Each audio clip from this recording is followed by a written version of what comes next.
Hey everyone! Tonight we start with a subject that is both shocking and academic. The world of medieval sex. A world that was confusing, mysterious, and sometimes unbelievably strange. It was an age of chivalry and questionable herbal remedies. A time when foreplay often started with asking politely and hoping no one would see. But before we get started, don't forget to like and subscribe, only if you're really interested in what I do. And leave a comment telling me where you're watching from and what time it is where you are. I'm always curious to see where the audience is from around the world. Now dim the lights, maybe turn on a fan for some relaxing background noise. And let's get started tonight. First, let's clear up a common misconception.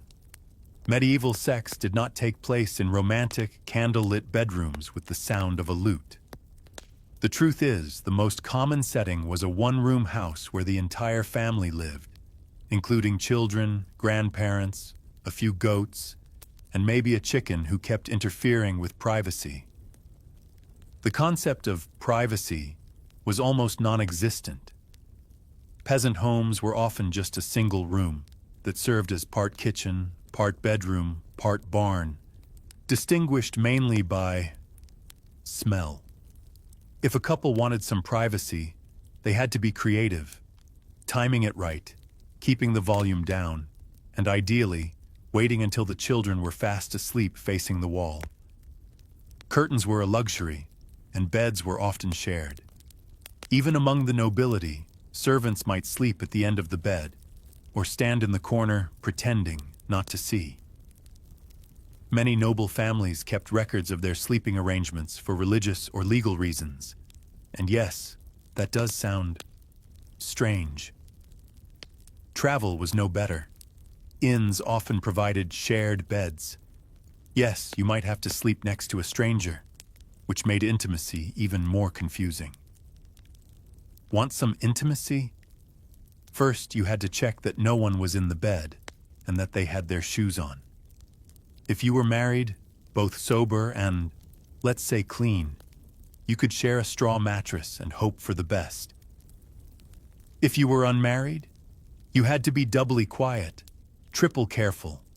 Communities were small, walls were thin, and gossip spread like plague rats. In a convent, the rules were clear. No.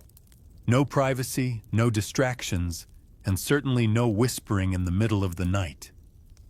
However, human nature is not easily restrained, leading to many monasteries having to build very high fences.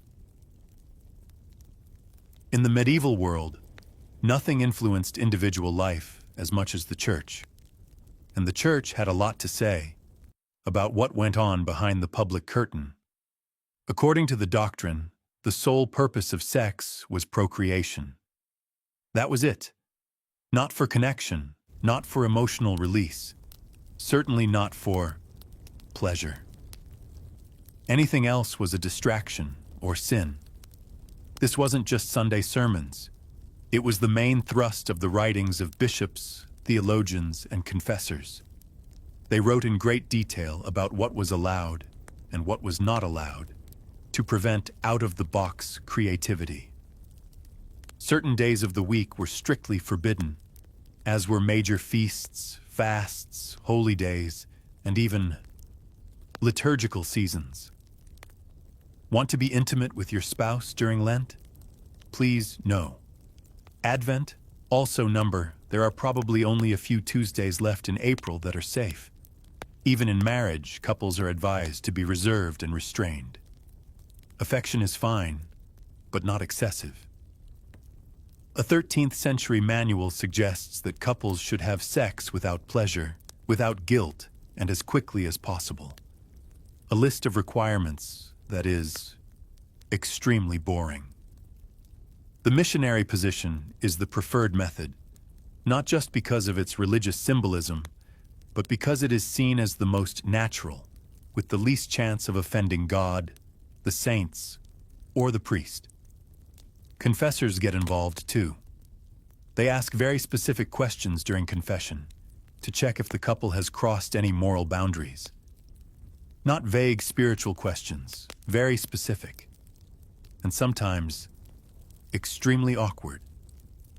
Imagine, a 14th century monk often knew his parishioners' sex lives better than their birthdays. However, the application was uneven. Some regions were very strict. Some places the priests turned a blind eye. Many people, especially peasants, just smiled, nodded, and quietly did what they wanted. If you think it's hard for modern couples to arrange a time for love, have mercy on the ancients.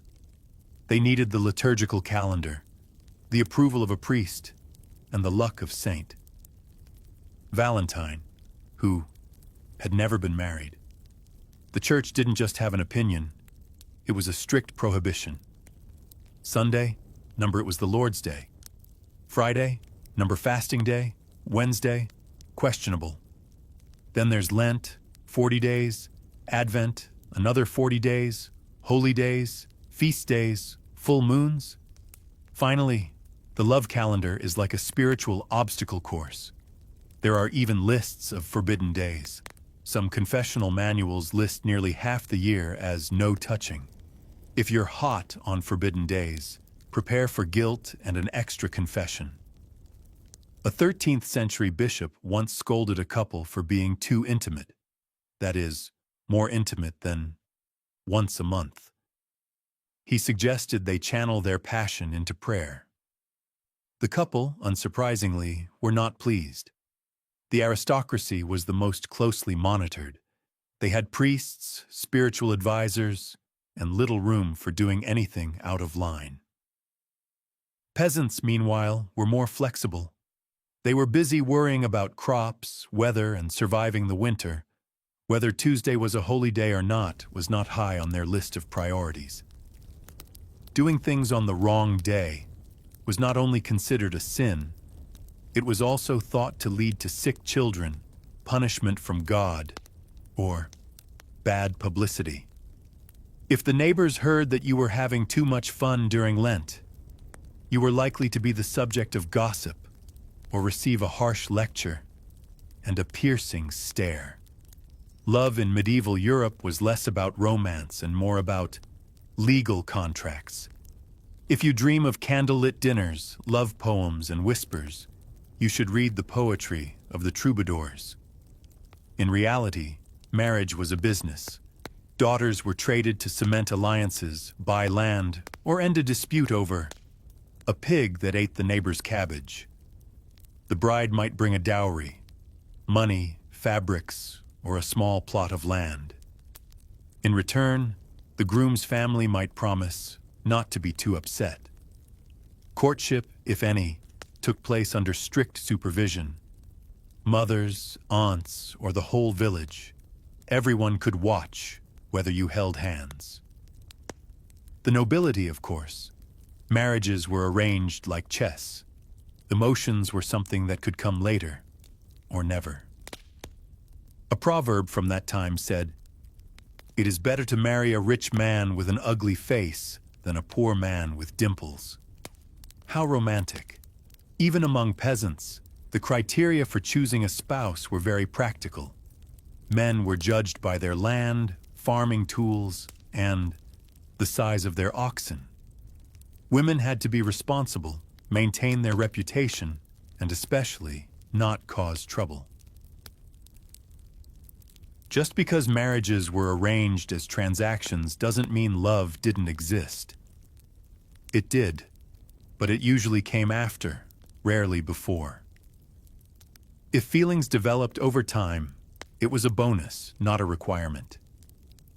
Think of love as an emotional DLC expansion to a medieval marriage, not included in the original package. Where there's a will, there's a way, though. Sneaky courtships, romantic songs, and moonlit walks to the village well were all unchurch-approved side quests in the dating world of the time. But be careful.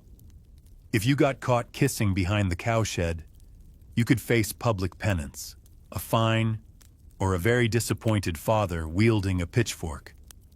The persistent myth. The chastity belt. Let's debunk one of the most famous and absurd myths about medieval relationships, the chastity belt.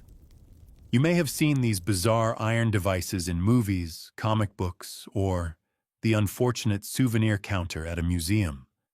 The story goes that they were locked around a woman's waist while her husband was away at war, ensuring that she was both physically and morally sealed.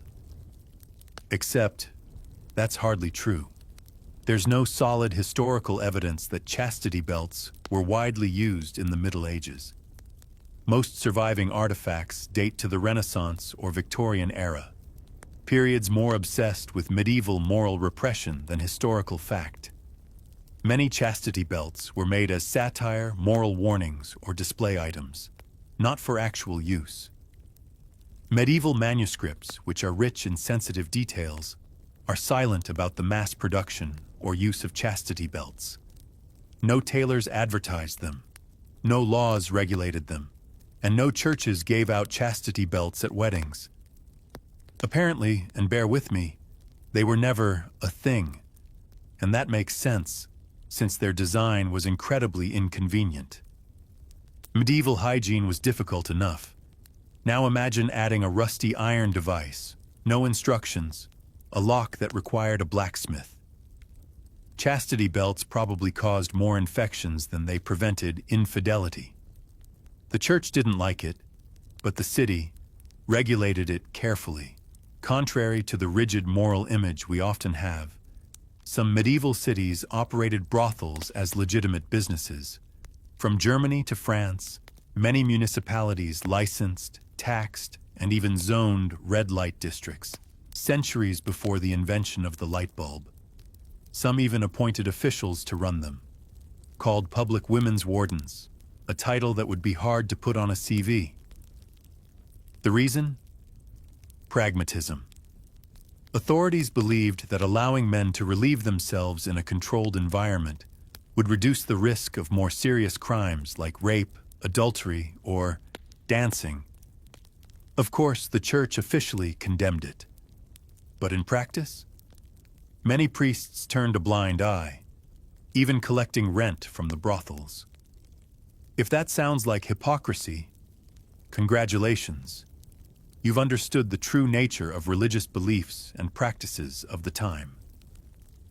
Working in a brothel wasn't a fairy tale, but it wasn't all hell either. Some women chose the profession for financial reasons, especially widows or those without families to support them. Others were sold, tricked, or bought, especially in busy ports. Surprisingly, there were even manuals for running a brothel: clean beds, regular health checks, specific hours. Clients ranged from knights, apprentices, merchants, to monks, though their vows clearly didn't support it. Payment? Sometimes in cash, sometimes in eggs, wool, or some odd item the customer has on hand. This isn't medieval Tinder. It's a separate universe, full of realities and contradictions. The scent of love and the smell of a pigsty. Imagine the scene. Flickering candlelight, wind blowing through the thatched roof, your lover whispering sweet nothings, then taking off his sheepskin coat, revealing a distinctly medieval, manly scent. Personal hygiene existed, just not as much of a priority as surviving a plague, fixing the roof, or catching a pig that had just made a mess in the kitchen. Peasants bathed, rarely, maybe once a month or more if they fell in the river. Soap was expensive, often imported or homemade, and only used when absolutely necessary. Cities had public baths, but they were often closed during epidemics or scandals. The rich had a choice: hot baths infused with herbs, and a linen cloth served by servants. The poor would throw cold water and pray that no one else would smell it. Worse, water was sometimes considered dangerous. Some believed that bathing too much weakened the body, making it susceptible to disease. And even if you wanted to bathe, you had to fight for water with the village geese. Deodorant? Only for the upper classes. Deodorant? Dream on. Toothbrushing? Maybe with ash or mint leaves if you were uppity. Kissing in those days? A real adventure. Clothing? Layers of wool, leather, linen, fur. Great at keeping in the heat, and also keeping out the smells from the buffalo pen, the soup pot, and the portable toilet. And despite all that, people still loved, flirted, and were close. Maybe the standards were different, or maybe when everyone smelled the same, love was truly smellless. Family planning in the pre-planning era. Controlling the number of children in the Middle Ages was like trying to drive a wheelless, bridleless cart and being pulled astray by a ravenous goat. In short, not impossible, but close to impossible. The ancients weren't naive. They knew the connection between actions and consequences, and they tried, sometimes in bizarre ways. There were herbal remedies, condoms made from animal intestines, and magical rituals like burying charms on your doorstep. Some experts recommended drinking wine made from beaver testicles. Ancient books even recommended jumping up and down vigorously after sex. At least it burned calories. There were primitive barrier methods, medicated linen, beeswax, and primitive versions of condoms. But you don't want to know how to make them. The church, of course, strongly objected. Before the wedding bells, after the fine. While the church may have made it seem as if every couple waited until the church bells rang to get intimate, the reality was that many people couldn't wait. Try before you buy was so common that it required official paperwork. In church records, it was called fornication. In the mouths of the villagers, it was simply going ahead of schedule. Premarital intimacy was not uncommon, but it was closely monitored. Across Europe, local officials kept morality books, essentially public shame registers. If caught or even suspected, couples could be hauled into town court and fined.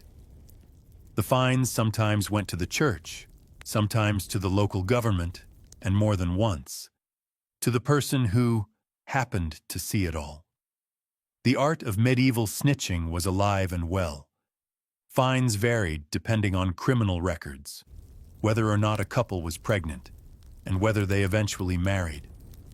If they were married, they were sometimes exempted from the fine, like a license issued retroactively.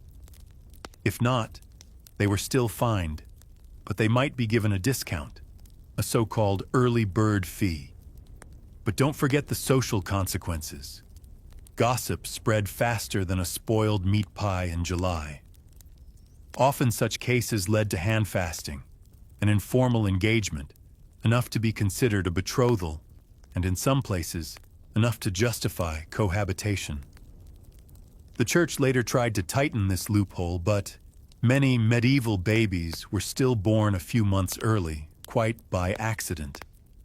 Virginity, morality, contracts, and collective obsession. Among peasants, things were more practical.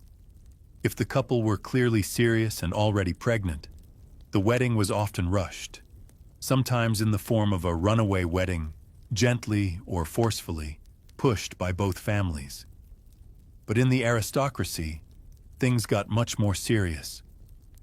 Virginity was not just a virtue, it was a contract clause, a political tool, and a public obsession. A broken engagement could spark a bloody feud. An illegitimate child could destroy a generation of family strategy. And how did they verify it? The answer is, very badly. Sometimes it was just a character assessment. She seemed decent, or at least kept her distance from the groom. Other times it was a professional test. with midwives, or matrons, examining the hymen, which modern science has proven is not a good measure of virginity. But that didn't stop anyone. In some regions, bloody sheets were expected after the wedding night as a highly inconvenient version of a post-product review. If the sheets were clean, the consequences could be lawsuits, annulments, and a courtly drama that would last for years. And the men? They were not subject to any inspection. Male virginity was considered an optional accessory. No one checked the groom's sheets the next morning. At most, he was advised to stay away from taverns and loose women. In religious terms, virgins were seen as vessels of purity. A poetic read, a horrifying experience. Girls were taught to idolize female martyrs, stories that were more terrifying than inspiring. An annulment because of a dishonest bride could not only ruin her reputation, but also cost her entire family property and social standing. In short, in medieval Europe, virginity was legal currency. Homosexuality existed, but hidden. If you're wondering whether homosexuality existed in the Middle Ages, the answer is yes. Human inclinations didn't suddenly appear in the 20th century. But if you're asking whether they were openly accepted, the story gets complicated. Medieval society revolved around the church, social roles, and property rights, all three of which discouraged who loves whom in ways that deviated from the heterosexual norm.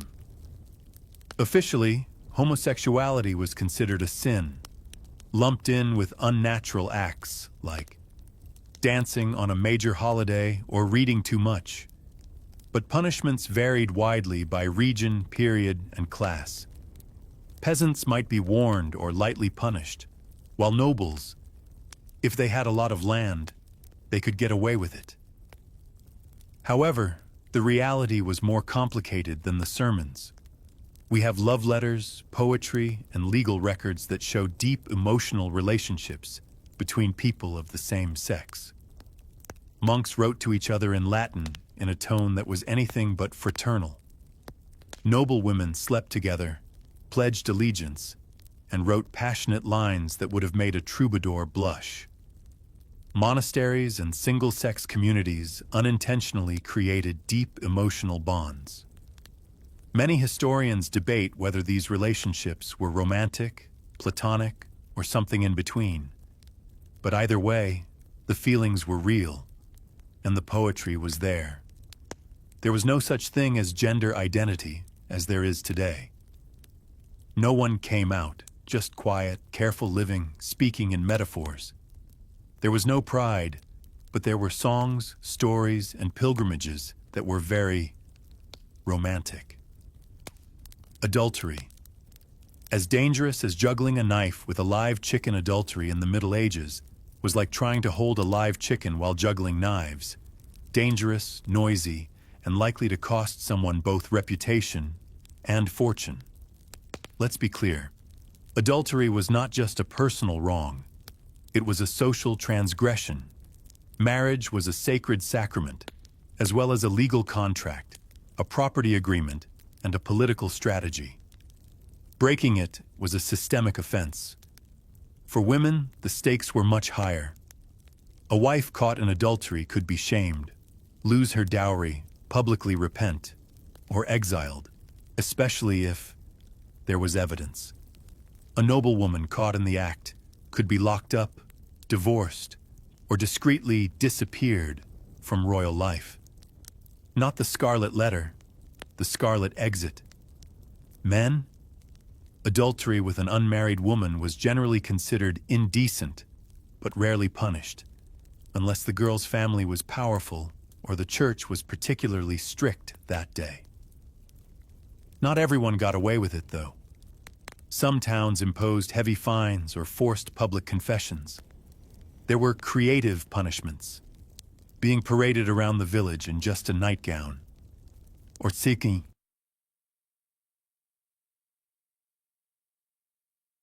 having to pay. Homosexuality existed, but hidden. If you're wondering whether homosexuality existed in the Middle Ages, the answer is yes. Human inclinations didn't suddenly appear in the 20th century. But if you're asking whether they were openly accepted, the story gets complicated. Medieval society revolved around the church, social roles, and property rights, all three of which discouraged who loves whom in ways that deviated from the heterosexual norm. Officially, homosexuality was considered a sin, lumped in with unnatural acts like dancing on a major holiday or reading too much. But punishments varied widely by region, period, and class.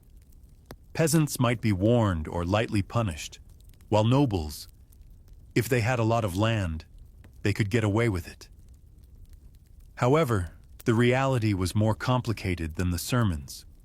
We have love letters, poetry, and legal records that show deep emotional relationships between people of the same sex. Monks wrote to each other in Latin in a tone that was anything but fraternal. Noble women slept together, pledged allegiance, and wrote passionate lines that would have made a troubadour blush. Monasteries and single-sex communities unintentionally created deep emotional bonds. Many historians debate whether these relationships were romantic, platonic, or something in between. But either way, the feelings were real, and the poetry was there. There was no such thing as gender identity as there is today. No one came out, just quiet, careful living, speaking in metaphors. There was no pride, but there were songs, stories, and pilgrimages that were very romantic. Adultery. As dangerous as juggling a knife with a live chicken, adultery in the Middle Ages was like trying to hold a live chicken while juggling knives. Dangerous, noisy, and likely to cost someone both reputation and fortune. Let's be clear. Adultery was not just a personal wrong. It was a social transgression. Marriage was a sacred sacrament, as well as a legal contract, a property agreement, and a political strategy. Breaking it was a systemic offense. For women, the stakes were much higher. A wife caught in adultery could be shamed, lose her dowry, publicly repent, or exiled, especially if there was evidence. A noblewoman caught in the act could be locked up, divorced, or discreetly disappeared from royal life. Not the scarlet letter, the scarlet exit. Men? Adultery with an unmarried woman was generally considered indecent, but rarely punished, unless the girl's family was powerful or the church was particularly strict that day. Not everyone got away with it, though. Some towns imposed heavy fines or forced public confessions. There were creative punishments, being paraded around the village in just a nightgown, or tsiki,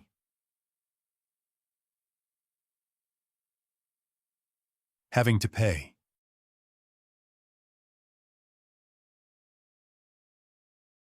Consent, contracts, and complicated vows. In medieval Europe, consent in marriage technically mattered. In fact, according to canon law, a marriage was valid if both parties simply said, "I will," to each other, even if they were standing in a cow field without a priest in sight. Romantic? Maybe. Legally ambiguous? Definitely. But here's the twist. While consent was recognized in theory, in practice, especially for women, it was more of a formality than a choice. Noble daughters often gave consent after the deal had been sealed between fathers like generals negotiating a ceasefire. Her opinion might have been requested, but everyone knew the dowry spoke louder. Peasant women had slightly more freedom, but it came with conditions. Saying no to a suitor could mean isolation, hardship, or worse, angering the local Reeves' son, never a good idea. And once inside marriage, things got even murkier. A wife was expected to pay the marital debt, which sounds like a shared bank loan, but was far less consensual. Still, medieval justice wasn't completely asleep at the moral wheel. Courts sometimes did take cases of coercion or assault seriously, especially if the accused lacked influence. Urban records from places like London or Paris show both women and men stepping forward with complaints. Sometimes justice was served.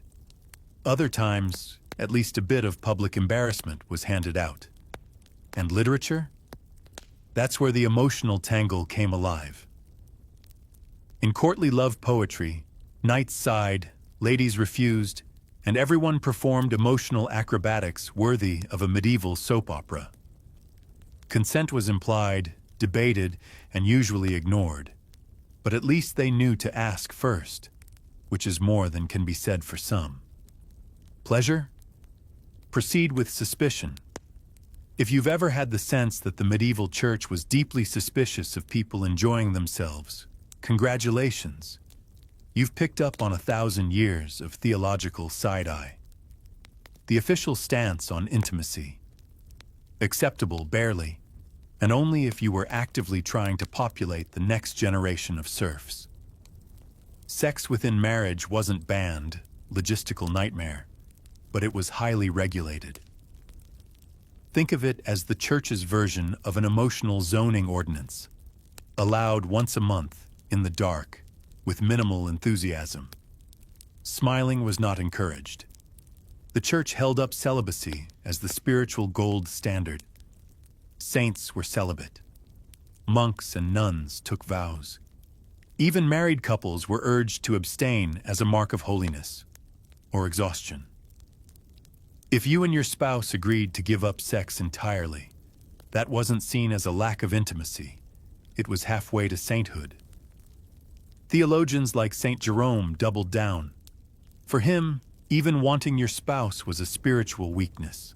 Sex was for babies, not bonding, not pleasure, and definitely not because your partner looked good in their woolen nightshirt. Priests were trained to ask married couples if they'd been too lustful, even with each other. Imagine confessing that to a man who had taken a vow never to marry or have sex. Uncomfortable? You bet. But despite the sermons, people lived their lives. Most nodded respectfully in church, then went home to share real affection, chores, and possibly a bottle of dubious ale. For some devout couples, celibacy was a goal. For most others, it was a suggestion, filed politely next to "Don't eat meat on Fridays" and "Try not to stab your neighbor." Yes, they fell in love.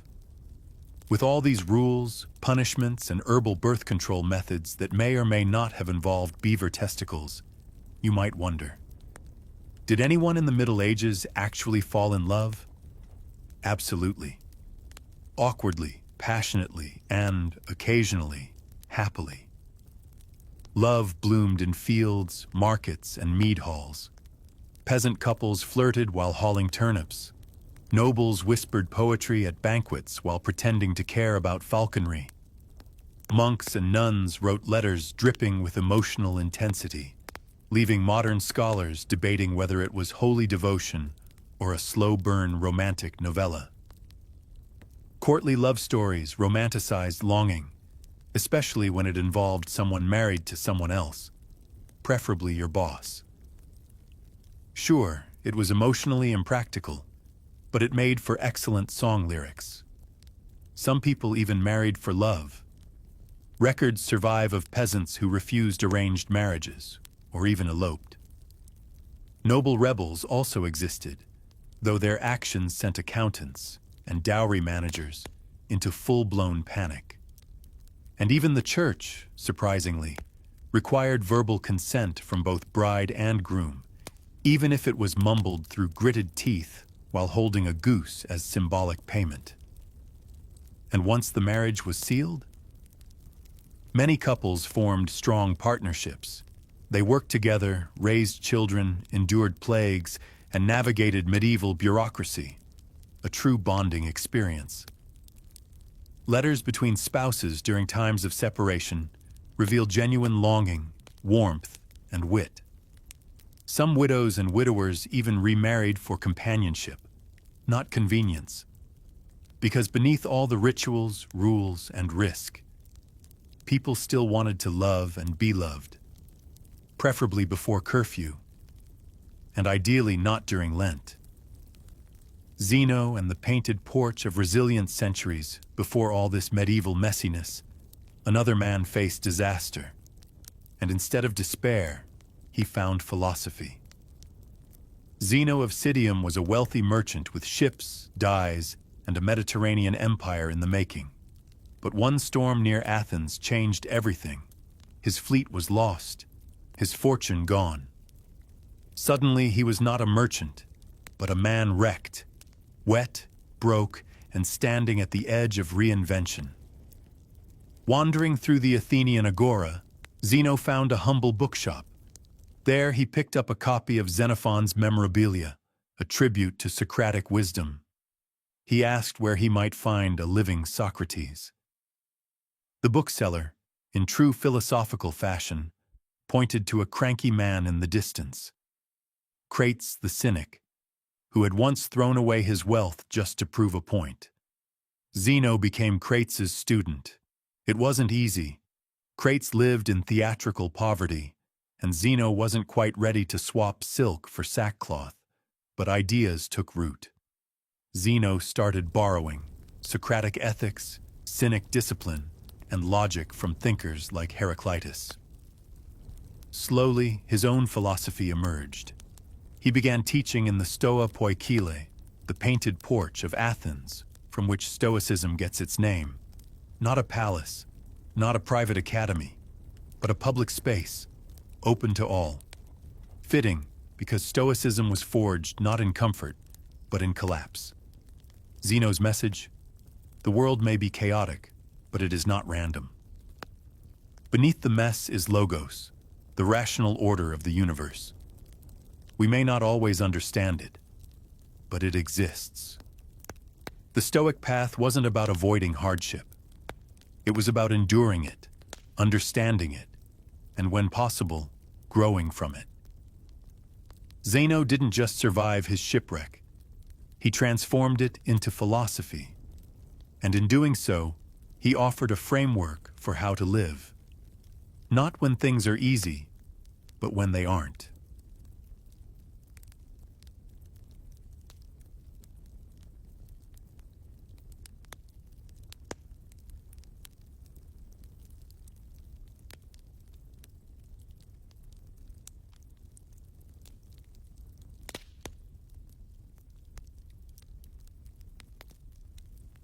But with discipline and steel.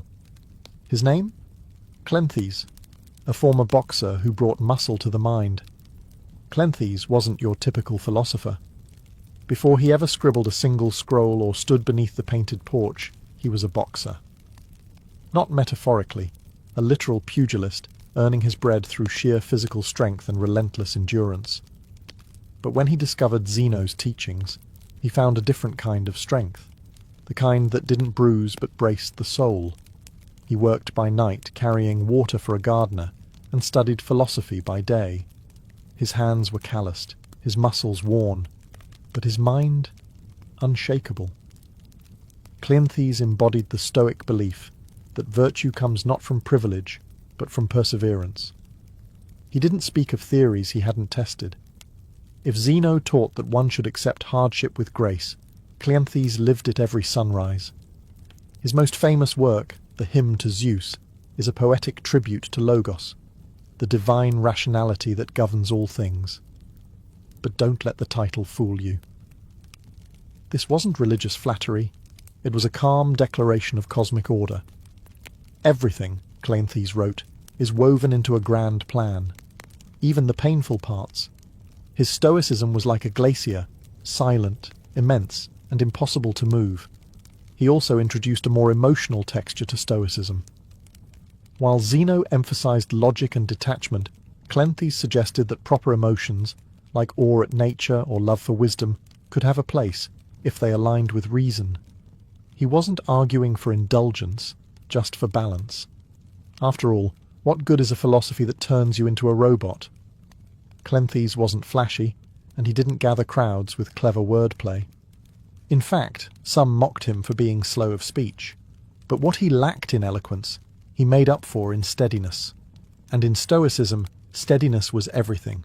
He eventually succeeded Zeno as head of the Stoic school, not because he was charismatic, but because he lived the philosophy more fully than anyone else.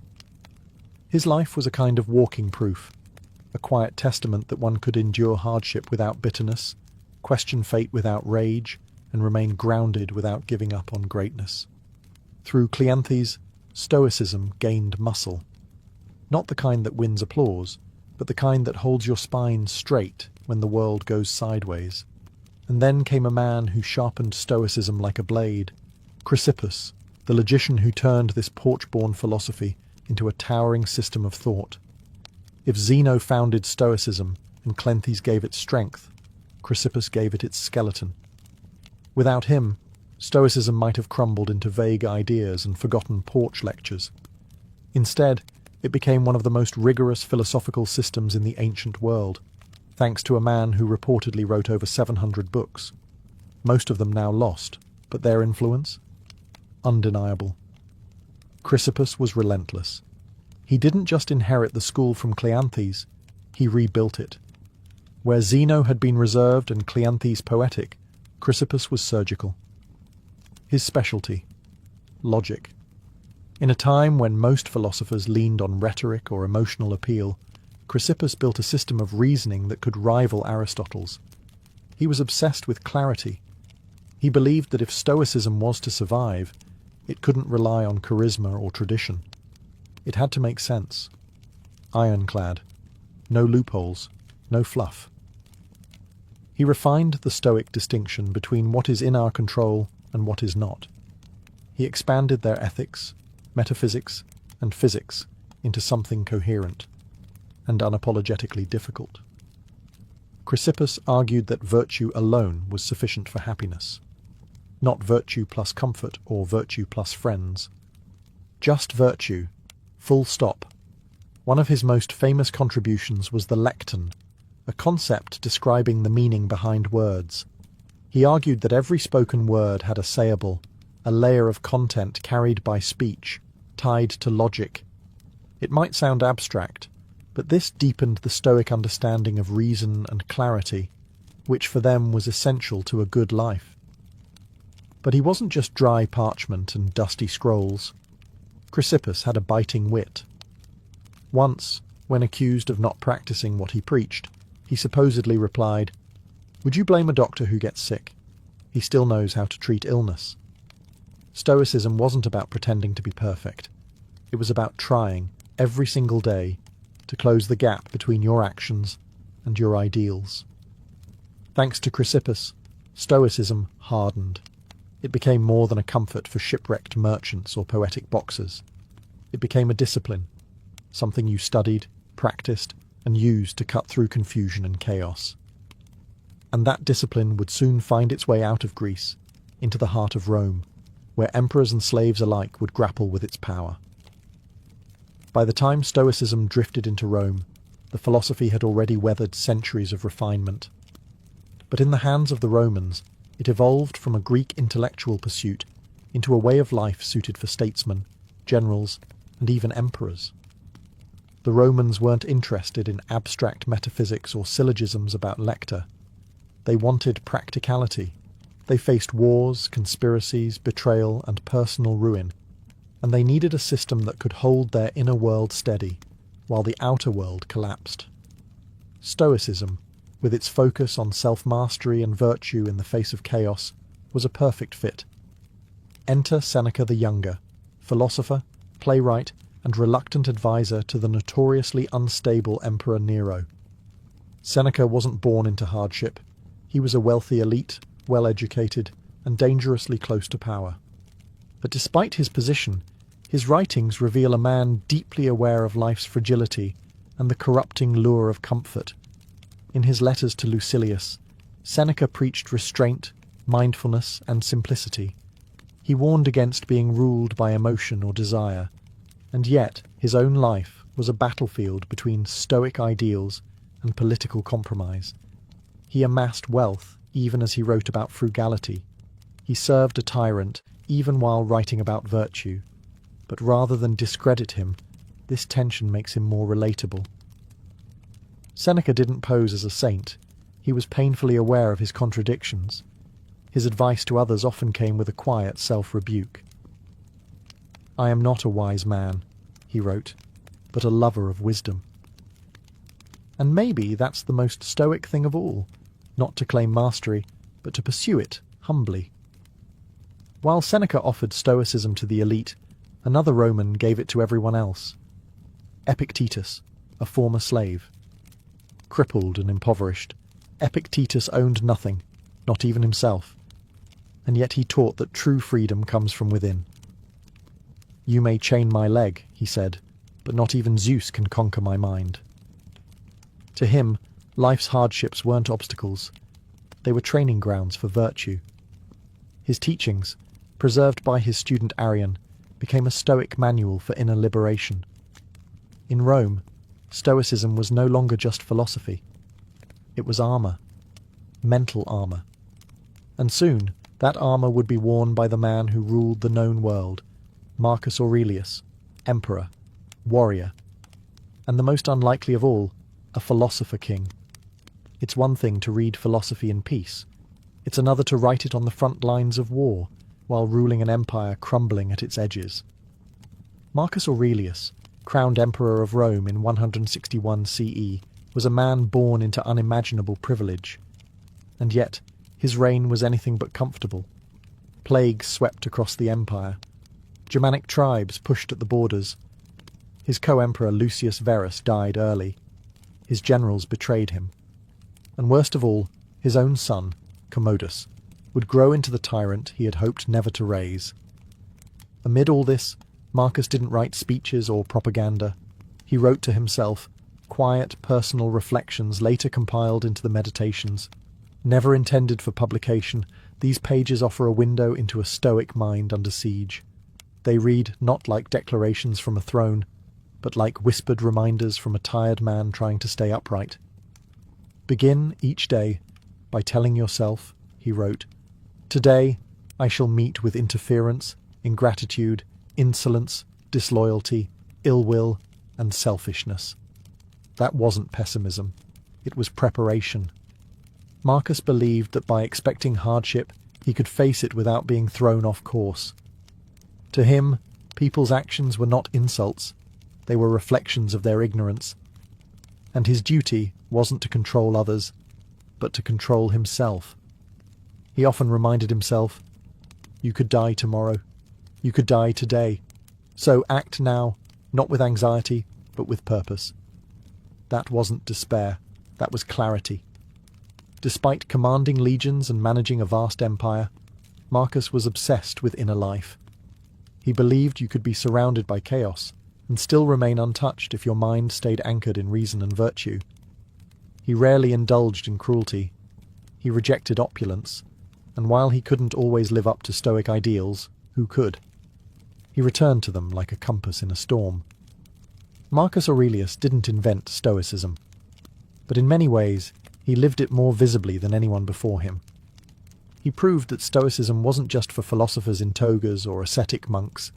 It was for anyone, even the most powerful man on earth, who wanted to carry peace into the battlefield of life. And yet, after Marcus, the flame of Stoicism began to flicker. It wouldn't vanish, but it would retreat, waiting centuries to be rediscovered by new seekers of calm in the modern world. After the death of Marcus Aurelius in 180 CE, Stoicism didn't exactly die, but it faded. The philosophy that had once stood at the heart of Roman intellectual life began to slip quietly into the background. Part of this had to do with politics. Marcus's son, Commodus, inherited the empire and seemed determined to undo every Stoic virtue his father lived by. While Marcus embodied restraint and wisdom, Commodus embodied indulgence and vanity.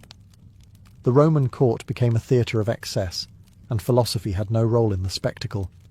Meanwhile, a new force was rising: Christianity. As it spread through the Roman Empire and eventually became state religion, its theology, rituals, and worldview began to replace the ancient schools. Where Stoicism taught self-reliance, Christianity emphasized divine grace. Where Stoicism taught acceptance of fate, Christianity spoke of redemption and the will of God. Though these ideas weren't always in conflict, Christian thinkers often saw Stoicism as a noble but ultimately pagan system, admirable yet incomplete. And yet, Stoicism didn't vanish. It simply migrated, its core ideas seeping into early Christian thought. Many church fathers admired the Stoics. Thinkers like Augustine, though critical of Stoic pride, respected their moral seriousness.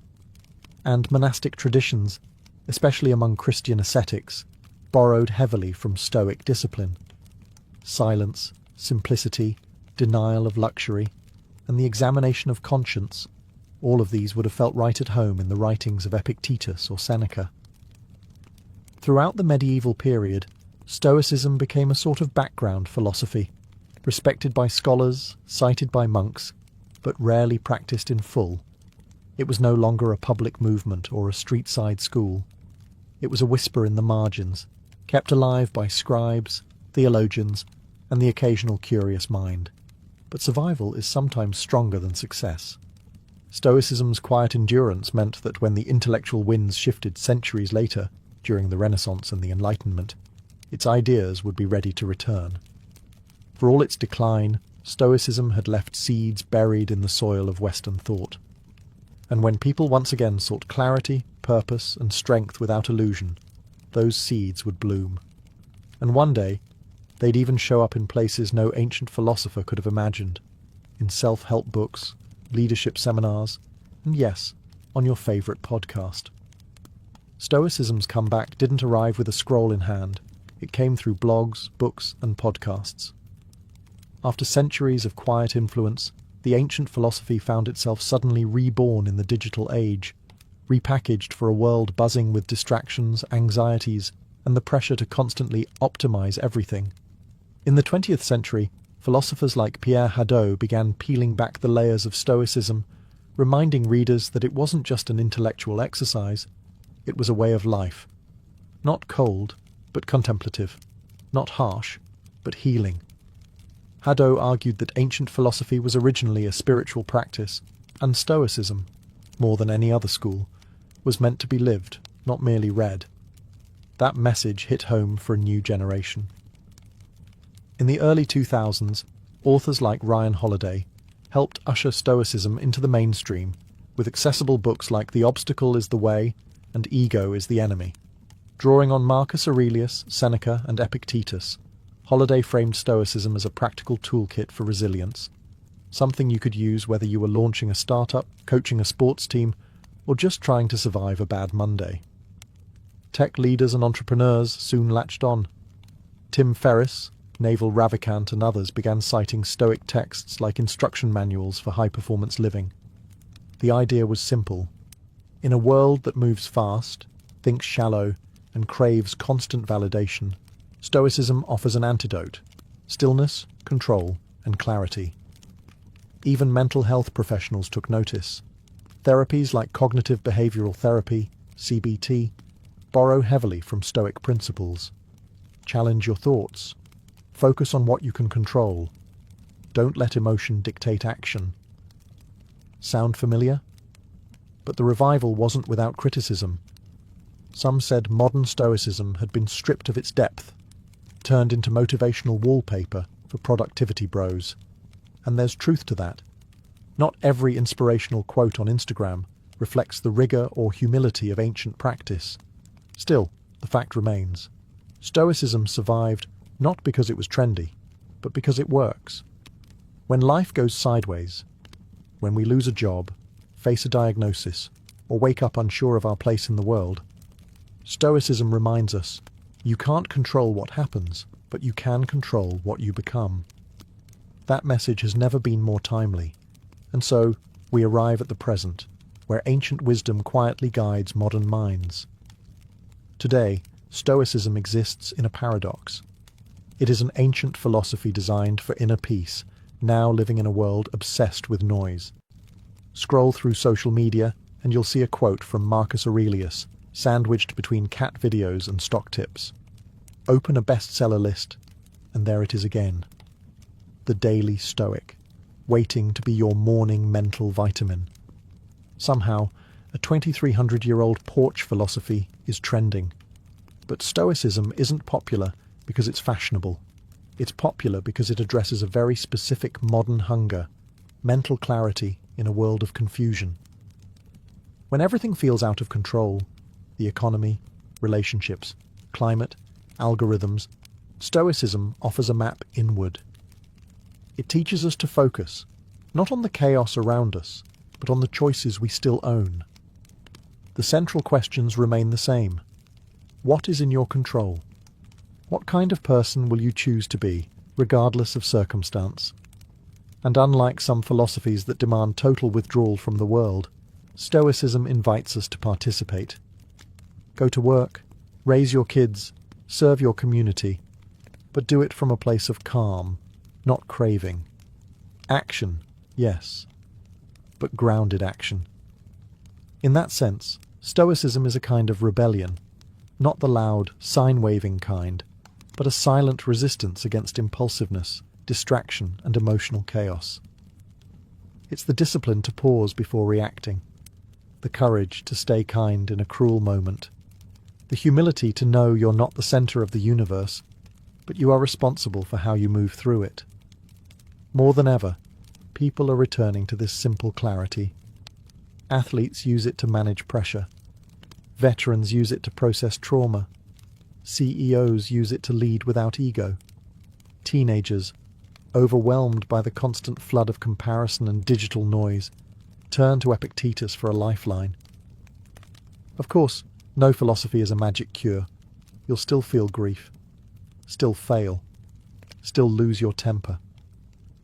But Stoicism gives you something rare, a framework to get back up, reflect, and recenter. In the end, it's not about being perfect, it's about progress. Quiet, steady, internal progress. And in a world that rewards loudness, maybe the most revolutionary act is to be still. To a modern visitor, an ancient Roman bath might look like a luxury resort. Marble floors, vaulted ceilings, statues of gods, and pools steaming in the morning sun. But to a Roman, it was just another Tuesday. Bathing wasn't an occasional treat. It was a daily ritual, and for many, an essential part of being Roman. By the height of the empire, there were over 900 public baths in Rome alone, ranging from grand imperial complexes to modest neighbourhood facilities. Everyone from senators to shoemakers made time to bathe. Cleanliness was important, yes, but so was the rhythm of the experience, the routine, the conversation, the heat. The process was deliberate. You'd enter through the apoditerium, or changing room, where slaves might help wealthier patrons undress. From there, you'd ease into the tepidarium, a warm room that opened your pores and began the relaxation. Then came the caldarium, the heart of the experience, a hot, steamy chamber heated by an underfloor system called the hypocaust. Here, bathers would sweat, scrape their skin with strigils, curved metal tools, and sometimes even get a massage. Finally, you'd plunge into the frigidarium, a cold pool meant to tighten the skin and jolt the senses. It was this contrast, hot to cold, sweat to chill, that gave the ritual its power. Romans believed it was good for circulation, digestion, and even mood, and honestly, they were probably right. But more than hygiene or health, baths were about belonging. You went to see and be seen. You gossiped, networked, debated politics, made business deals, or just eavesdropped on the latest scandal. Some brought their own musicians. Others brought snacks. Poets recited verses. Philosophers argued under domed ceilings, echoing with laughter and steam. In essence, a Roman bath was a democratic space, at least by Roman standards. Status mattered, but even emperors might share a room with commoners. Slaves and women had restricted access or separate hours, but they too were part of this daily world. For the Romans, bathing wasn't about vanity. It was about routine, health, society, and rhythm. A place where the individual dissolved, just a bit, into the larger hum of the empire. One breath of steam at a time. Roman baths weren't just impressive. They were engineering masterpieces. Long before the modern sauna or heated flooring, the Romans figured out how to transform bricks, fire, and water into an immersive wellness centre. At the core of this innovation was the hippocaust system, an early form of central heating. Beneath the floors of the hot rooms, slaves stoked a roaring furnace, or prefernium. This fire heated a space beneath the raised floor, supported by small columns called pillae. Hot air flowed through this subfloor chamber and up through flues in the walls, radiating heat through the room like a gentle oven. The result? A consistent, enveloping warmth without smoke suffocating the bathers. The architecture itself was strategic. Vaulted ceilings trapped heat, domes diffused sound, and a complex arrangement of rooms regulated temperature flow, from the cooler apoditerium to the temperate tepidarium to the blazing caldarium. Windows were designed to harness sunlight, and water was constantly circulating, clean, flowing, and heated to exacting standards. And let's talk about the aqueducts, the silent heroes of the empire. These elevated stone channels delivered vast quantities of water into the cities, allowing even inland bath complexes to operate year-round. Some of the grandest baths, like those of Caracalla or Diocletian, consumed millions of litres of water daily. Yet the system was so well built that waste was minimal and flow was constant. The water wasn't just used for soaking. Romans also had steam rooms, saunas, and even primitive flushing toilets nearby. Sewage was carried away through underground drainage systems. Again, all gravity-powered. The baths weren't isolated marvels. They were integrated into the broader infrastructure of Roman urban life. Maintenance was constant. Workers known as fornicatores tended the furnaces, while others cleaned the pools, managed supplies of wood, or repaired tiles and plumbing. It was labour-intensive, but the reward was clear. These buildings didn't just last years, many stood strong for centuries. In an age with no electricity, no industrial machinery, and no digital thermostats, the Romans created a seamless experience of heat, comfort, and flow. That's why walking into a Roman bath wasn't just entering a building, it was entering a system, one powered by fire, sustained by water, and shaped by genius. Despite all the sweat, steam, and strigils, Roman baths were never just about physical cleansing. They were about information. In a society without smartphones, email, or newspapers, the baths functioned as a kind of open-air broadcast centre. Gossip didn't trickle here. It flowed. Senators, merchants, soldiers, and poets all mingled freely, with togas off and voices raised. Conversations carried across the tepidarium like wildfire. Who was sleeping with whom? What was the emperor plotting? Which general just lost a battle in the east? Who bribed which magistrate to get out of paying taxes? If you wanted to know what was happening in Rome, or what might happen soon, the bathhouse was the place to listen. This wasn't accidental. The Roman elite knew the baths were public arenas, and they used them strategically. Politics didn't stop at the Senate steps. They soaked right into the marble floors of the caldarium. A clever patrician might accidentally bump into a rival in the hot room and float a proposal under the haze of steam.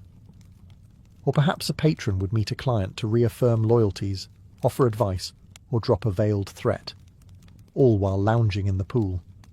Even emperors played the game. It's said that Hadrian and later Antoninus Pius made a point of visiting the public baths as an act of image control, appearing accessible, wise, and invested in the lives of ordinary citizens. Of course, they had private bath wings too, but showing up in the public zone was a statement. I'm still one of you, sort of. It wasn't just politics that steamed up the tiles. Businessmen negotiated deals, poets recited lines, philosophers debated ethics. The acoustics of the domed rooms often helped amplify voices, a useful trick for anyone who wanted their cleverness overheard.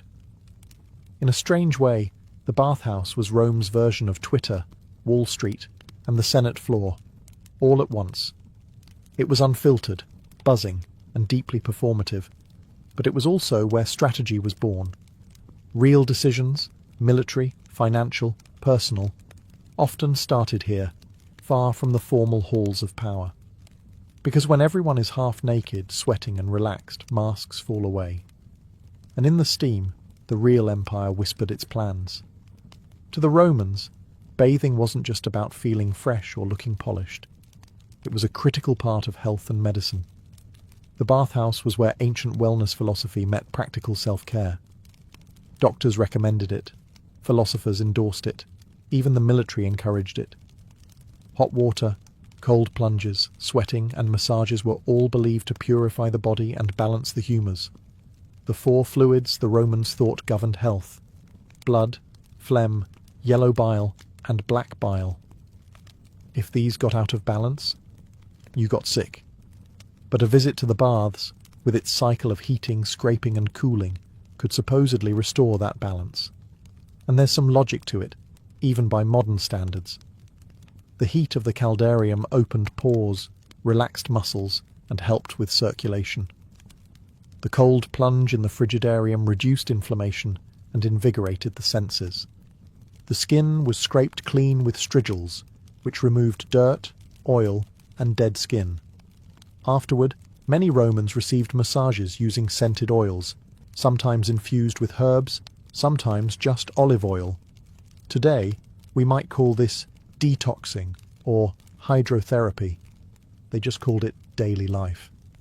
Some of the larger bath complexes even included small medical clinics where physicians, often Greek-educated, examined patients, offered treatments, or suggested dietary changes. If you had a cough, aching joints, or digestive troubles, your doctor might prescribe not a pill, but a visit to the tepidarium, or a change in your bathing routine. Exercise was part of the picture too. Many baths had attached palestra, open courtyards for physical activity. Romans boxed, wrestled, fenced, or played ball games before beginning the bathing process.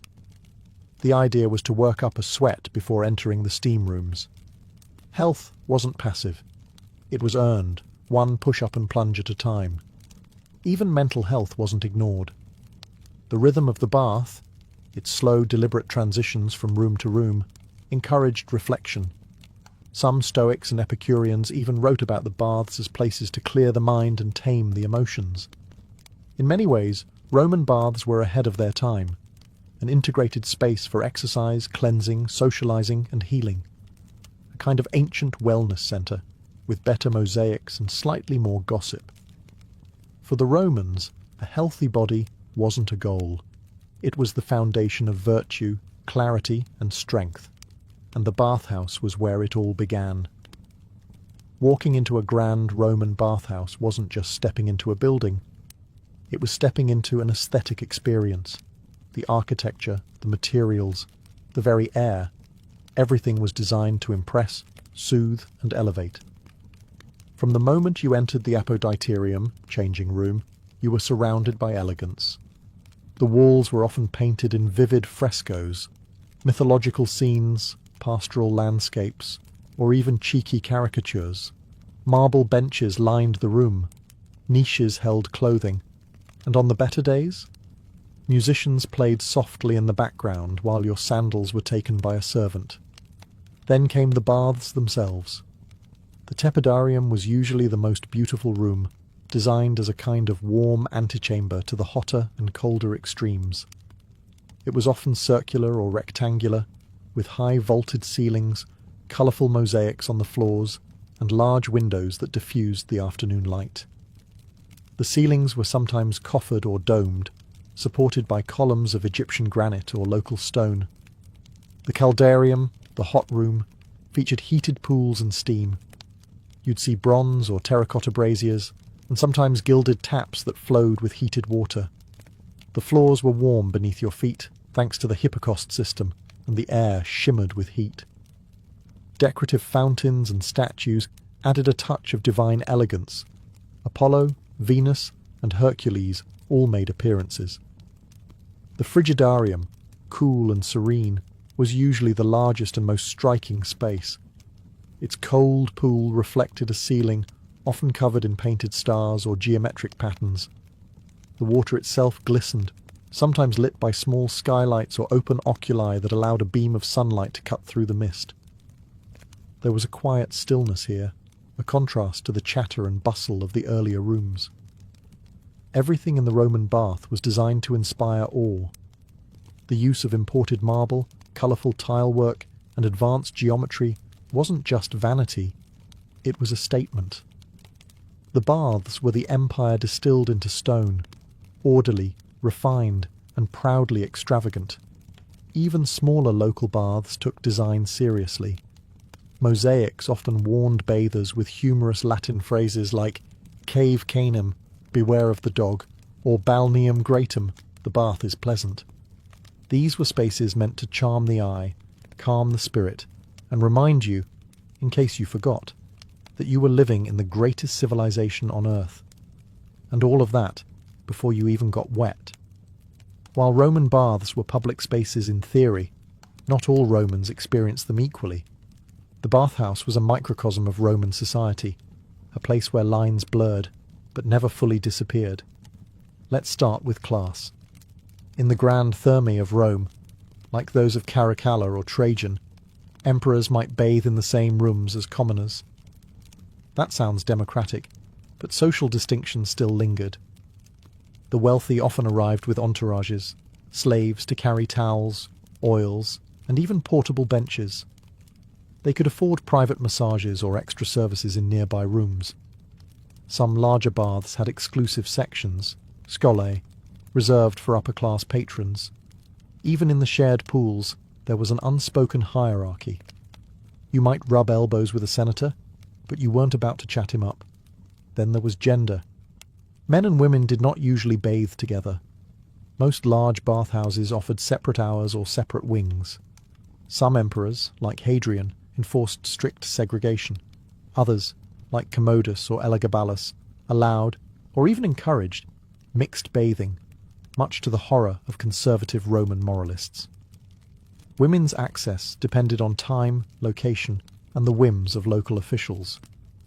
In wealthier cities, women had beautifully appointed baths of their own. In poorer regions, they often bathed early in the day, before men arrived. While some women enjoyed regular access, others, particularly those of lower status, had to navigate schedules, scrutiny, and social stigma. Slaves and freedmen made up a significant portion of bath visitors. They were allowed in and often encouraged to attend, especially if their work was labour-intensive. However, they typically entered during off-hours or in more modest facilities. That said, many slaves worked within the bathhouses as attendants, masseurs, or fire-stokers, and some were known by name for their skill and charm. And what about outsiders? Foreigners, non-citizens, and provincials were welcomed in most Roman cities, especially in the empire's heyday. In fact, the spread of Roman baths across conquered territories was one of the empire's tools of cultural integration, a way of saying, "Welcome to Rome, now take your clothes off." So yes, the Roman baths were a shared space. But just like in the forums or the Senate, your experience depended heavily on who you were. Still, for a brief moment in the mist, the hot stone and the splash of cold water, those lines could blur. And that was part of the magic. Though bathing was the central activity, Roman bathhouses were far more than places to get clean. They were entertainment hubs, part gym, part theatre, part lounge, where you could easily spend an entire afternoon, and many did.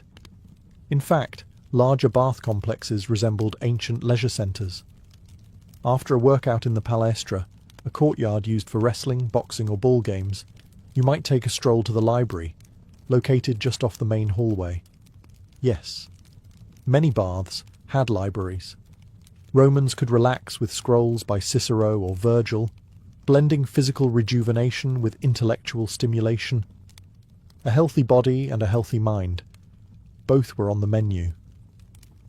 Music filled the air too. It wasn't uncommon to hear live performances from flutists, harpists or singers echoing through the domed chambers. Bathers might be serenaded while reclining near a fountain or getting an oil rub down. In fact, some bathhouses employed professional entertainers to keep the mood light and luxurious, from acrobats to comedians. There were also food stalls and snack counters, often located in or near the apoditarium. Known as popinae, these small eateries served wine, bread, olives, cheese and dried fruits. For wealthier patrons, personal slaves could bring more elaborate dishes, and the occasional exotic treat, from nearby villas. So yes, you could technically eat grapes in the steam room like a decadent emperor, though etiquette varied. Gambling was common too. Dice games, betting on athletic matches, or just casual wagers among friends added an air of mischief to the setting. These activities weren't always legal, but they were tolerated in bath culture. After all, people came here to let loose. The bathhouses also had spaces for intimate encounters.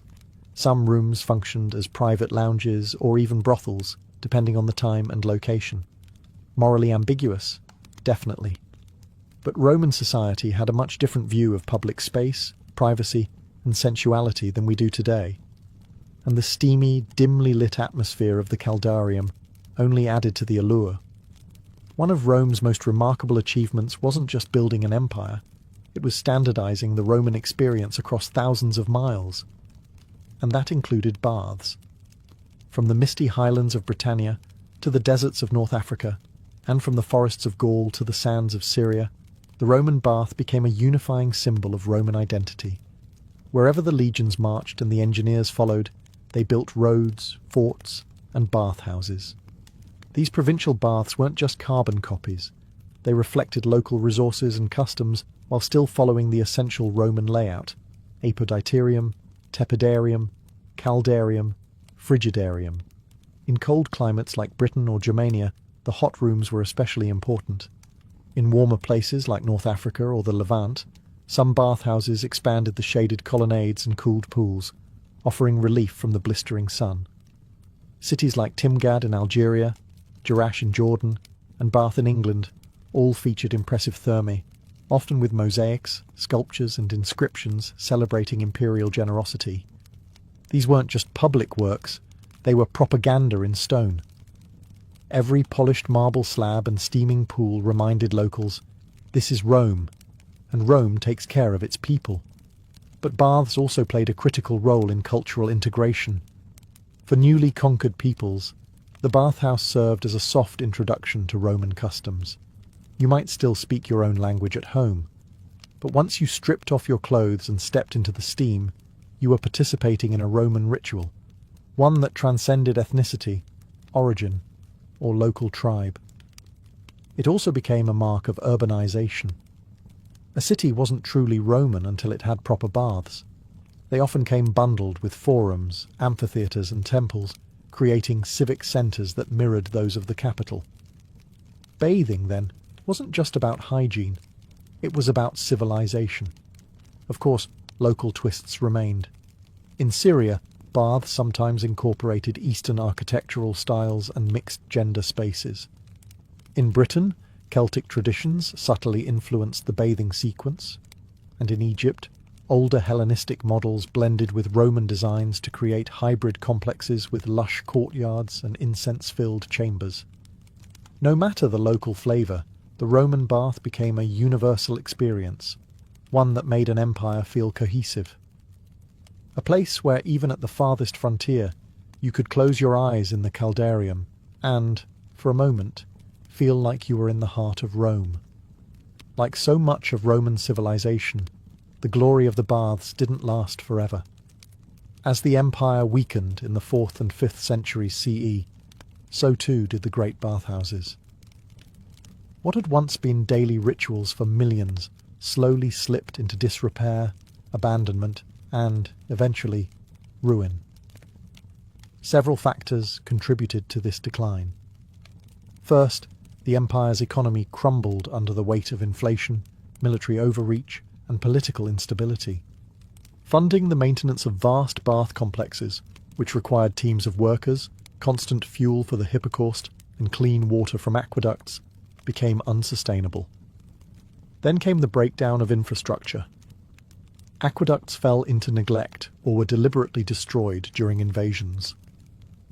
Without running water, the baths lost their core purpose.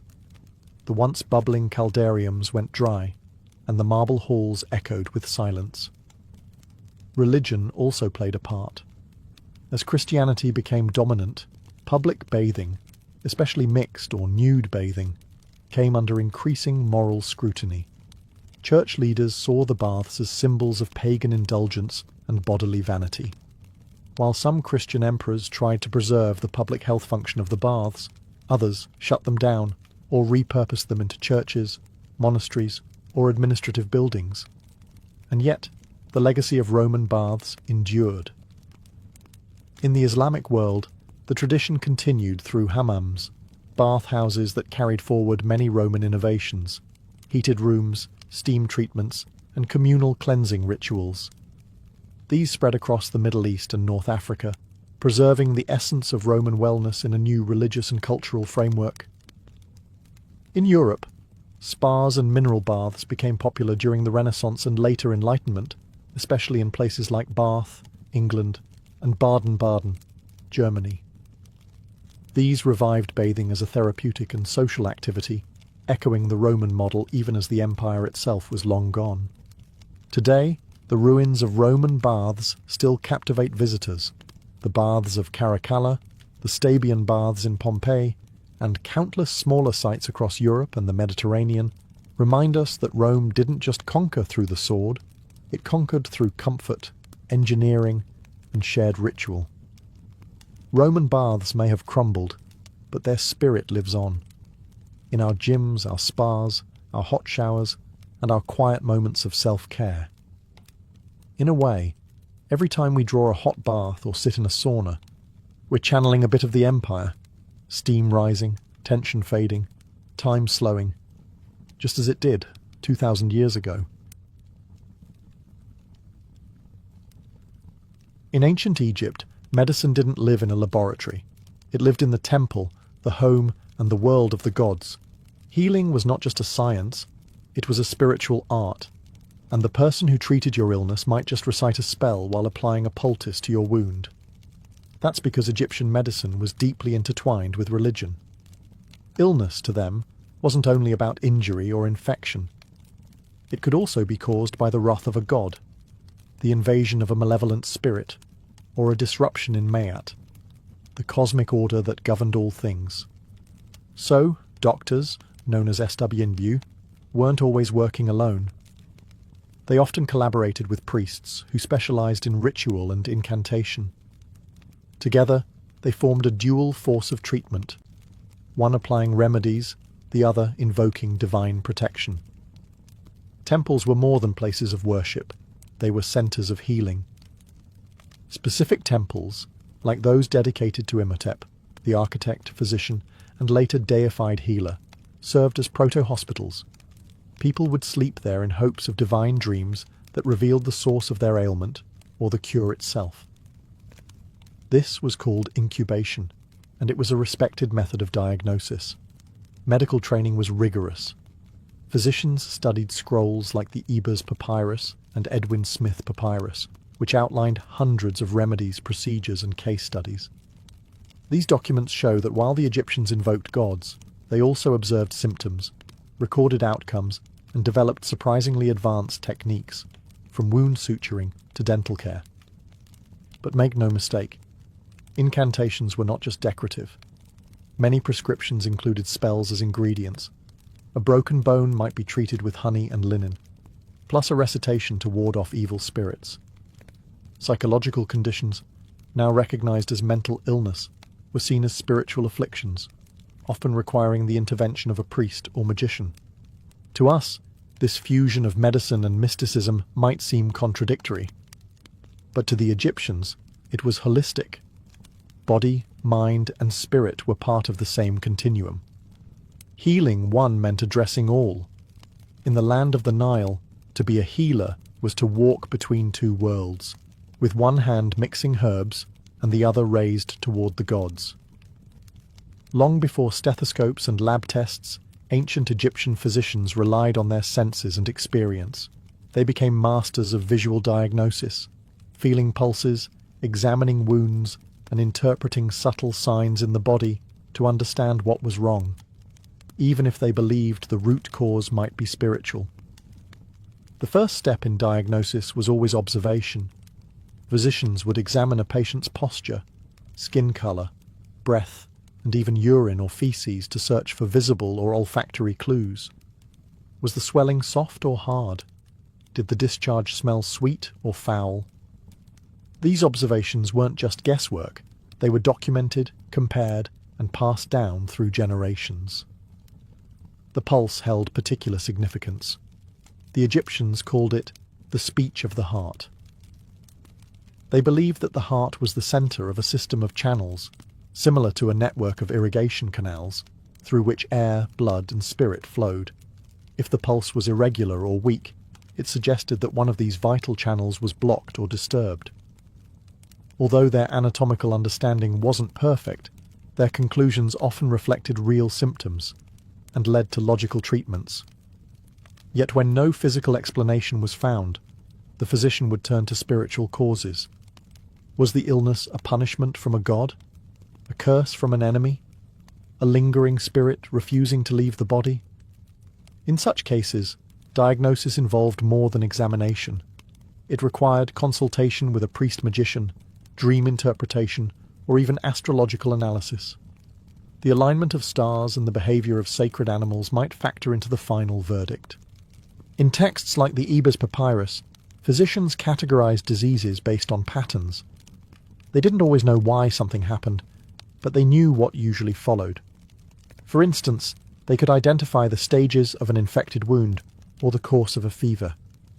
These practical patterns formed the basis for treatment protocols. And interestingly, they were not always superstitious. Some medical texts explicitly separate physical ailments from spiritual ones. If a wound could be seen, smelled, and treated, no spell required. But if all else failed, it was time to invoke divine aid. To an ancient Egyptian, the world was filled with unseen forces. But through keen eyes, careful hands, and centuries of accumulated wisdom, their physicians sought to make the invisible visible. When it came to treatment, ancient Egyptian physicians had an astonishing arsenal of remedies and recipes. Their pharmacies weren't stocked with pills and injections, but with herbs, minerals, animal products, and oils, many of which they combined with surgical procedures and ritual chants. The result? A holistic approach that blended natural science with spiritual symbolism. At the heart of their medicine was the Ebers Papyrus, a 110-page scroll from around 1550 BCE. It contains over 700 prescriptions, addressing everything from stomach pain and toothaches to skin diseases and fertility issues. Each recipe was tailored, not just to the disease, but to the patient's body and social status, and often included precise instructions for mixing, timing, and application. One of their favourite ingredients? Honey. Prized for its antimicrobial properties and still used today in wound care. Honey was applied to cuts, burns, and ulcers, often mixed with other substances like crushed seeds or resin. They also used garlic, onion, juniper berries, and myrrh, not just for their aroma but for their antiseptic and anti-inflammatory effects. Their pharmacopoeia included more exotic fare as well: crocodile dung for contraceptives, lizard blood for skin treatments, hippopotamus fat, and even mummified human flesh for particularly superstitious cures. To modern eyes, this may seem grotesque, but these remedies reflected their belief that the power of the ingredient lay not only in its physical properties, but also in its spiritual essence. Minerals like natron, a naturally occurring salt, were used to dry wounds, cleanse infections, and preserve bodies. Copper, known for its antimicrobial qualities, was sometimes crushed and mixed into salves. Oils from lotus, castor beans, and black cumin were used for massage and pain relief. Doses varied depending on the affliction, A prescription might read, "Mix crushed sycamore fruit, honey and natron. Apply for 4 days. Recite the following spell over the mixture." In Egypt, words were medicine too. The spoken charm activated the cure, a reminder that for them, healing was as much about meaning as it was about chemistry. Far from primitive guesswork, Egyptian medicine was highly systematic, documented, and refined. While some remedies were bizarre, many were surprisingly effective, and some survive, in spirit or science, even today. Their medicine chest was drawn from the land, the body, and the gods, and they reached into all three to heal. While much of ancient Egyptian medicine focused on herbs and incantations, the Egyptians were not afraid to cut when necessary. They understood that some ailments needed more than a poultice or a prayer. They needed a steady hand and a sharp blade. The best evidence of Egyptian surgery comes from the Edwin Smith Papyrus, a 3,600-year-old medical text, unlike any other from the ancient world. It is methodical, clinical, and strikingly modern in tone. It describes 48 cases, mostly traumatic injuries, skull fractures, broken collarbones, spinal wounds, and includes step-by-step instructions on examination, treatment, and prognosis. What's fascinating is how pragmatic the document is. It even classifies cases into 3 outcomes: an ailment I will treat, an ailment I will contend with, and an ailment not to be treated. In other words, treatable, uncertain, and hopeless. This was triage, a concept we still use in emergency medicine today. Egyptian surgeons used a range of tools: bronze knives, scalpels, forceps, cautery hooks, and needles. They practiced stitching wounds, draining abscesses, setting bones with wooden splints, and even performing circumcisions. Some mummies show evidence of successful bone healing, indicating that patients survived their injuries and continued living for years. They were also pioneers in wound hygiene. Before stitching a cut, a physician might cleanse it with honey, beer, or resin, all of which have antiseptic properties. They then applied bandages soaked in oils or herbal mixtures to reduce inflammation and promote healing. Pain was eased with opium extracts or sedative herbs, though there's no evidence of general anesthesia. Surgery was likely painful, but quick and precise. One striking detail: Egyptians often left foreign bodies, like embedded arrowheads, in place if removing them posed greater risk. It shows a nuanced understanding of anatomy and risk management. They knew when not to intervene. Of course, surgery had its limits. There's no record of internal operations or major amputations. They lacked knowledge of circulation and infection the way we know it today. But within the boundaries of what was possible, Egyptian surgeons were remarkably skilled. They didn't just experiment. They observed, recorded, and passed their knowledge down. Through bandage and blade, Egypt laid the groundwork for practical hands-on medicine, and centuries later, those lessons would echo through the halls of Greek, Roman, and modern surgical practice. In ancient Egypt, women's health was not a fringe concern. It was central to medical practice. Fertility, pregnancy, childbirth, and contraception were all treated with serious attention, and women both received and sometimes practiced medical care themselves. One of the most fascinating sources on the topic is the Kahun Gynecological Papyrus, dating to around 1800 BCE. It's the oldest known medical text focused entirely on women's reproductive health. The document includes diagnoses and treatments for infertility, miscarriage, vaginal discharge, and birth complications.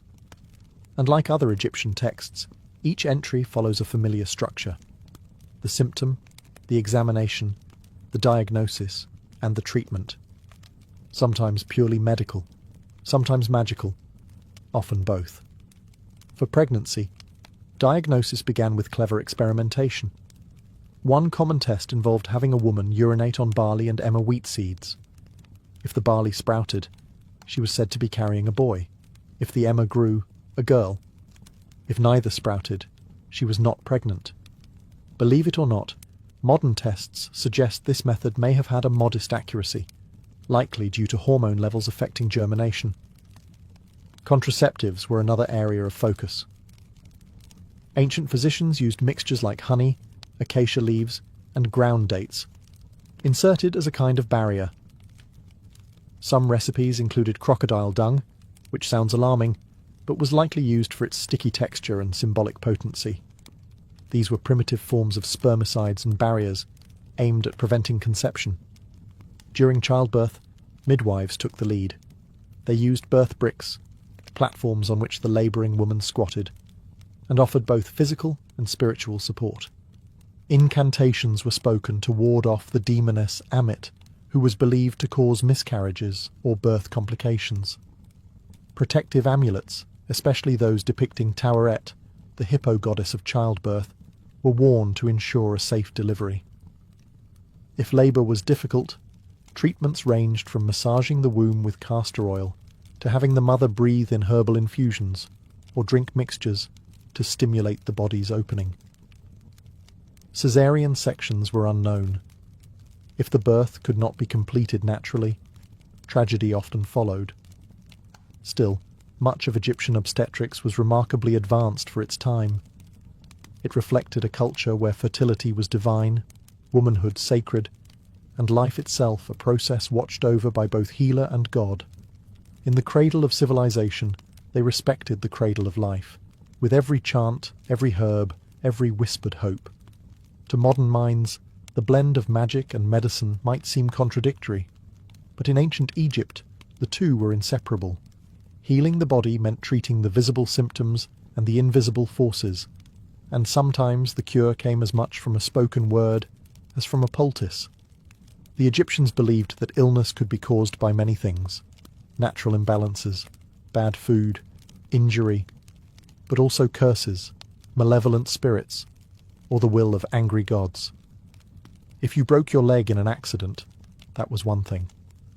But if your stomach hurt for days with no visible cause, that might be a demon, or even the restless soul of the dead, Ak, trying to torment you. In these cases, physicians turned to Heka, the sacred power of magic, which was thought to have been given to humanity by the gods themselves. Heka wasn't stage illusion, it was a legitimate divine force, just as real as water or fire. A healer might use it to activate a remedy, protect a wound from infection, or drive out an invisible entity. Spells were often included in medical texts, such as the Ebers Papyrus and the London Medical Papyrus. Some were poetic, others aggressive. One charm for treating burns reads, "O Isis, great magician, I call upon you to cool the fire in the flesh of your servant as you cooled the fire that scorched your own son, Horus." The spoken word was thought to imbue the remedy with divine power, turning herbs into miracles. Amulets were another form of protection and healing. People wore charms shaped like the eye of Horus, Ankhs, or the scarab beetle, each with symbolic significance. These amulets were believed to ward off evil, prevent disease, and protect both the living and the dead. Some were even embedded in bandages or placed directly on wounds. Specific deities were also invoked depending on the ailment. Sekhmet, the lion-headed goddess of plagues, was feared but also prayed to for healing. Thoth, god of wisdom, was called upon to guide the hands of surgeons and scribes alike. In Egypt, medicine without magic was incomplete. The chant, the gesture, the symbol, all were part of the cure. Because for the ancient Egyptians, healing didn't just mean removing pain, it meant restoring harmony between the body, the soul, and the cosmos. In ancient Egypt, death wasn't the end of life. It was the beginning of eternity. And to reach the afterlife, the body had to be preserved with precision and care. Enter the art of mummification, a practice that blurred the lines between medicine, magic, and mortuary science. At its core, mummification was about preserving the physical vessel so the soul could return to it in the afterlife. The body was seen as essential, not just a shell, but a sacred structure that the Ka, vital spirit, and Ba, personality or soul, needed to navigate the underworld and reunite in the next world. The process began shortly after death. Embalmers, who acted as both technicians and ritual specialists, washed the body with palm wine and Nile water. Then came the most critical step, removal of the internal organs, which were quick to decay. The stomach, intestines, lungs, and liver were extracted through an incision in the left side of the abdomen and placed in separate canopic jars, each guarded by one of the 4 sons of Horus.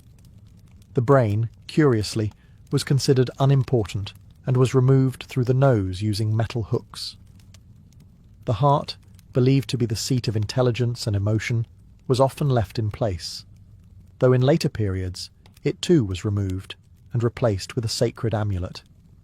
The empty body cavity was then stuffed with resins, myrrh, and linen, and the entire body was covered in natron, a natural salt mixture, to dry it out.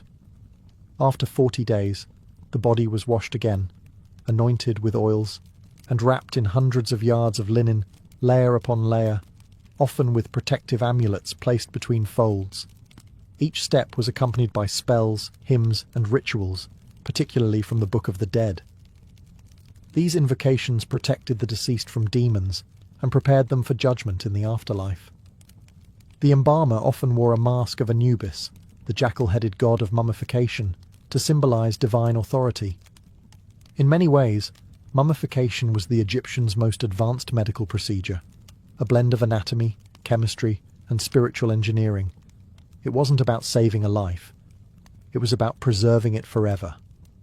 To them, the perfect body was more than a sign of health. It was a passport to eternity. And in every carefully wrapped limb, they practiced medicine for the soul. While temples and tombs held the secrets of Egypt's gods, papyrus scrolls held the secrets of its doctors. Ancient Egyptian medicine was far from a series of oral traditions or tribal remedies. It was a well-documented, professionalized system. And much of what we know comes from the surviving medical texts, written with surprising structure and care. The most famous of these is the Ebers Papyrus, dating to around 1550 BCE, though it likely copied even older knowledge. Over 100 feet long, it contains more than 700 remedies for illnesses ranging from toothaches and stomach pains to mental disturbances and tumours. It includes detailed descriptions of symptoms, diagnoses, and treatments, often paired with spells or incantations. Another key text is the Edwin Smith Papyrus, a practical surgical manual written with clinical precision. Unlike other papyri filled with magic and prayers, this one reads like the notes of a war doctor. It presents case studies of traumatic injuries, mostly fractures, dislocations, and head wounds, and outlines step by step how to examine, treat, and prognosticate. It's a rare glimpse into how Egyptians could separate spiritual belief from empirical observation. The Kahun Papyrus is another treasure, focused specifically on women's health, fertility, and gynecology. It provides insight into birth control methods, pregnancy diagnosis, and even surgical procedures related to the uterus. These texts weren't hidden away. They were studied by scribes and physicians, many of whom trained at houses of life, scholarly institutions located within temples. Here, medicine was taught alongside mathematics, astronomy, and religious lore. Medical apprentices would copy texts by hand, memorize spells, and observe more experienced doctors at work. The Egyptians believed in preserving and transmitting knowledge across generations. Each scroll was a distillation of experience, observation, and divine insight, often attributed to gods like Thoth, the deity of wisdom and writing. Physicians didn't just treat bodies, they carried forward the knowledge of millennia. Interestingly, some Egyptians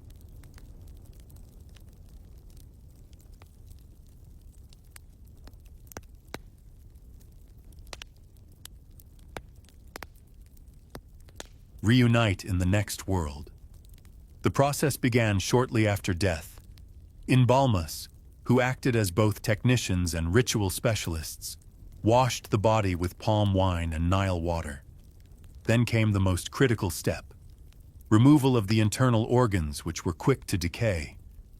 The stomach, intestines, lungs, and liver were extracted through an incision in the left side of the abdomen and placed in separate canopic jars, each guarded by one of the 4 sons of Horus.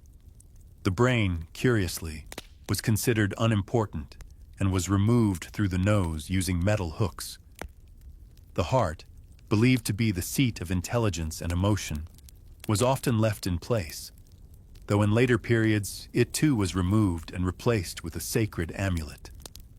The empty body cavity was then stuffed with resins, myrrh, and linen, and the entire body was covered in natron, a natural salt mixture to dry it out.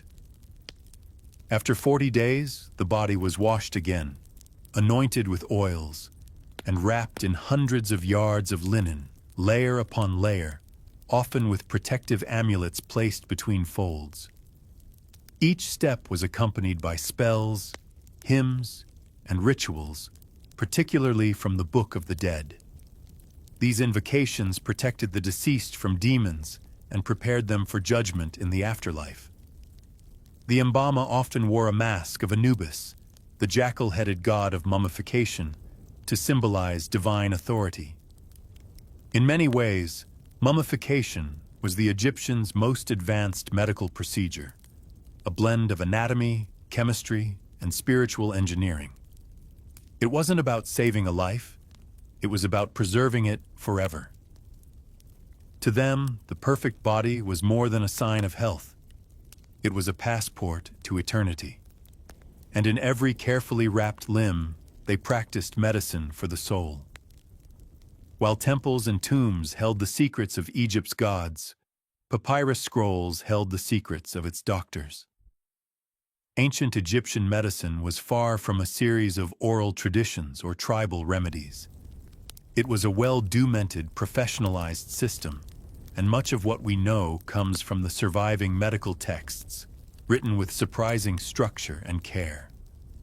The most famous of these is the Aber's Papyrus, dating to around 1550 BCE, though it likely copied even older knowledge.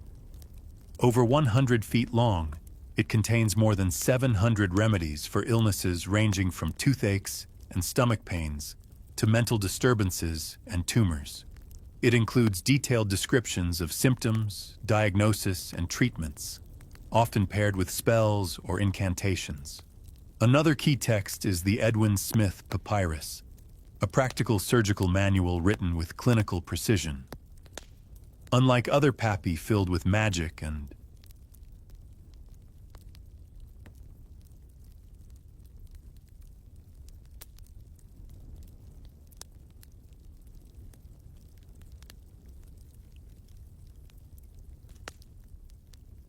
prayers. This one reads like the notes of a war doctor. It presents case studies of traumatic injuries, mostly fractures, dislocations, and head wounds, and outlines step by step how to examine, treat, and prognosticate. It's a rare glimpse into how Egyptians could separate spiritual belief from empirical observation.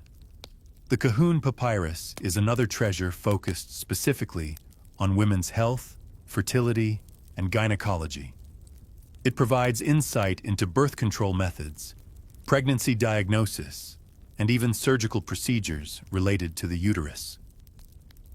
These texts weren't hidden away. They were studied by scribes and physicians, many of whom trained at houses of life, scholarly institutions located within temples. Here, medicine was taught alongside mathematics, astronomy, and religious law. Medical apprentices would copy texts by hand, memorize spells, and observe more experienced doctors at work. The Egyptians believed in preserving and transmitting knowledge across generations.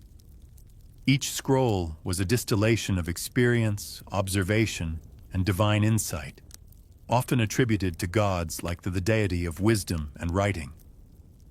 Physicians didn't just treat bodies, they carried forward the knowledge of millennia.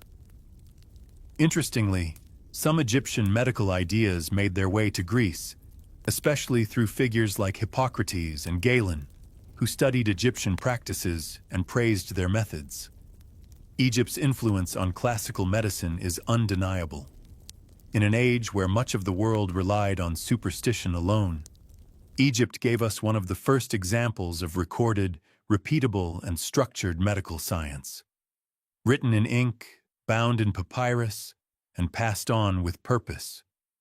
Though the sands of time buried their temples and tombs, the legacy of ancient Egyptian medicine never truly disappeared. In fact, many of their practices, beliefs, and innovations quietly shaped the course of global medical history. Their echoes still felt in today's hospitals, pharmacies, and spiritual healing traditions. First, their systematic approach to medicine was revolutionary. The Egyptians categorized symptoms, recorded treatments, and made careful observations about cause and effect. They developed early ideas about diagnosis, prognosis, and hygiene centuries before the Greeks formalized such practices.